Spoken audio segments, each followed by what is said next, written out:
Hello YouTubers, Village here, and welcome to the 5th stage of the Vuelta España in the MLC.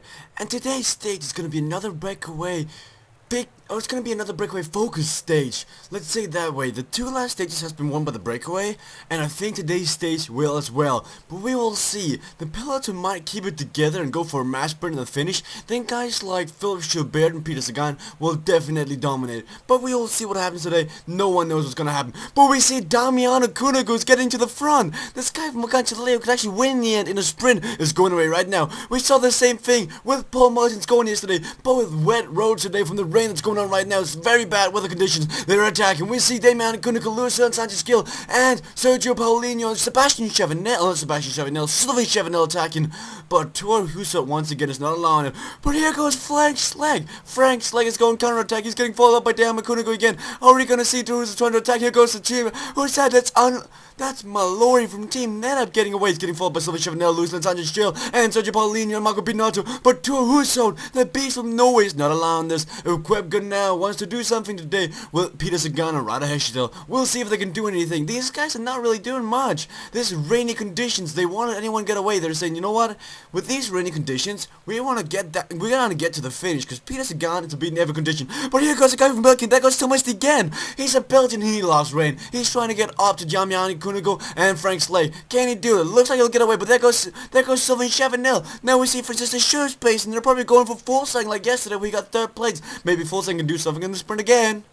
It looks like we have our final breakaway of the day, and it's consisting of Sylvain Chavanel, a very strong puncher, Frank Schlegg, a guy who used to be a beast in the mountains, Damiano Cunego, the same thing as Frank Schlegg, but let's be honest, he's never been that good, and Thomas again. They right now have around a minute 10, and they're like steadying. The ground is steady. But we see Topspel Flandern and Equip Garnier setting the pace. Let's see. Garnier's got Peter's gun. And who does Topspel Flandern have? Let's take a look, see if we can find him.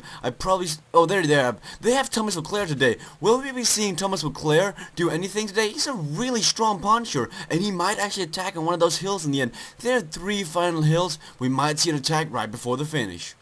5th place in the GC, Ivan Basso has fallen. Reinhard C. Belkin trying to get him back on his feet. Ivan Basso has fallen, and he's right now 2 minutes behind the peloton. He's 5th in the GC, 2 minutes behind Johnny Hugeland. What will Ivan Basso do? Can he come back up to that group, or will he lose crucial time?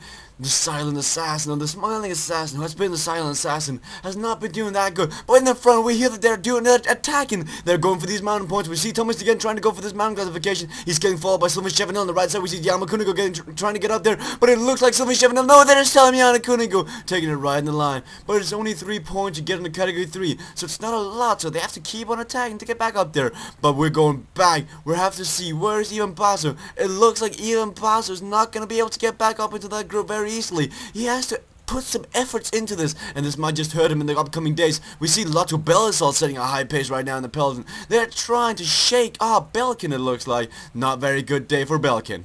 Because of the conditions today, we had 2 more falls, one from Van der Poel and the other one from Michael Nieve. This is very big names that's been falling today. Even Basso first, then Van der Poel and Michael Nieve in a 2-man crash. This weather is not benefiting anyone, and as we see that, another crash has just happened. Who was that? That was Andre Cardoso, one of Thiago Machado's and Rui Costas' lieutenants. That is very bad for Benko BAC, but this rain just keeps on giving. Everyone keeps on taking. They don't like this weather one bit, but they have to live with it for another 70 kilometers and possibly 3 more days of this according to the weather predictions.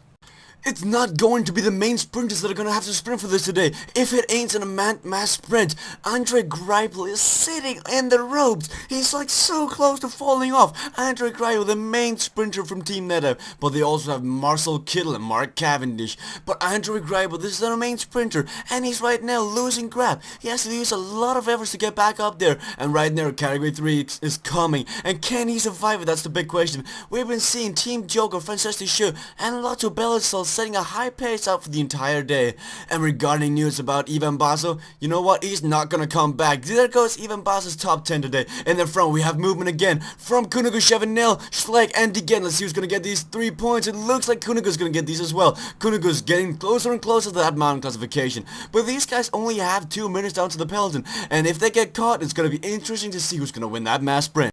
This is gonna be right on the line. The breakaway right now, with Sylvain Chavanel all the way out in the front, has 1 minute 40 seconds with 14 kilometers left. Sylvain Chavanel has to give it everything to win this stage, but can he do it? They might have been able to do it 4 men together, but now there are only 3 men still out there, and not Andy's like Frank Slick, Thomas Degan, and Sylvain Chavanel are out there, and Sylvain Chavanel's all by himself. He's right now sitting up. It doesn't look like he's going full out, but he's actually gaining time to the peloton. It looks like Sylvain Chavanel might win the stage, but we see that Francesco is really setting a high price trying to catch up to him again, but they just don't have the powers. Simon Ponzi and Paolo Tirolongo are not that strong enough to catch him. Oh, now they're actually getting a lot of time. It looks like Sylvain Chavanel might have boinked. Oh, there goes Yama Kunagu, and all the way in the back, Yama Kunagu's efforts today to get those mountain points might hurt him in the end. Right now, the peloton has a minute up to him, 1 minute 15. This is going to be right on the line. They have to sprint for this. Let's see who's still up here. We see the clerk is still up here. Wester Pulse. We see the entire Lotto Bellator train. And now,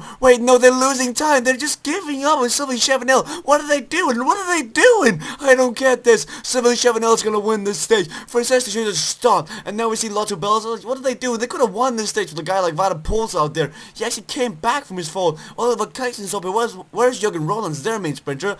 But I guess they're gonna have to fight for a top 3 finish. We see Sylvain Chavanel out in the front still. He's gonna have, with 4 kilometers to go, 1 minute 30 to go. The peloton really just messed up there. What if Francesco should think they're doing? And it looks like Lotto Bellator's train is doing good right now. We see Johnny Hugeland's right there getting ready to sprint in the end. It looks like they might be sprinting with Johnny Hugeland. With 3 kilometers left, actually 2 kilometers left for Sylvain Chavanel. He can now start thinking, which celebration should I do? Who should I celebrate? But I'm definitely celebrating myself, because he's got 1 minute 13 and he's not close enough to the red jersey to think about that. But down the peloton, they're going to start sprinting any second right now. They have 2 kilometers to go. Who's going to get these points today? Alberto Contador might actually sprint for this to get those points classification. Let's see what they can do. They're starting sprinting right now. There goes the entire Lotto Bellator train. They're on the entire road, but there goes Alberto Contador. There goes Visconti, which sure enough won the stage. There goes Hugeland. Can he get second place? No, Visconti's going to get second place, while Contador's going to get third. Oh, and Hugeland actually got 4th. Johnny Hugeland's been doing really good in that red jersey. Geraint Thomas getting 5th. Alberto Betancourt getting 6th. Gutierrez getting 7th. Mercer getting 8th. Napoleon Sanchez actually doing really good, but that was surprising that they just messed up right there. We see Peter Sagan got dropped in the end. Peter Sagan got dropped in that category 3. That has to be disappointing. But because of the weather, it has to be not that disappointing then. So the big winner today was Sylvain Chavanel. Visconti actually got 2nd place on Vini Fantini, so that's really good for Alejandro Valverde. When I was kind of surprised, where was Alejandro Valverde in that finish? If Vini Fantini would have caught Sylvain Chavanel, they would have had both Visconti and Valverde to sprint. Let's see, Johnny Hugeland still in this red jersey, and he's going to keep that for another day, maybe we'll see tomorrow. And Jens Vogt is actually still in 3rd place. He could technically go in that red jersey if he could beat Valverde on the stage, but the chances of that happening are slim to none. Johnny Hugeland's in that green jersey again. He extended his lead, and Contador overtook Valverde this time as well. That's really good by them. Let's see what they can do.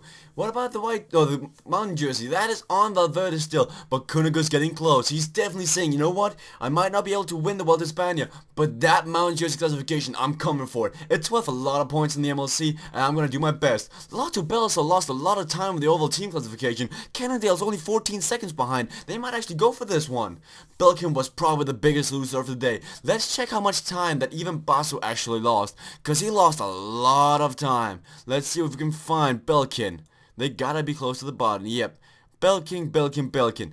So, in the end, even Basso managed to lose 13 minutes. He went from 5th place to 131st place.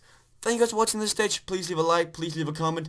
Tomorrow's stage is going to be a sprint stage. I hope you're going to like it. You're going to see the big sprinters in action for the first time. Who's going to be the strongest? Write in the comment section below who you think is going to win this sprint. Thank you guys for watching, and please come back later.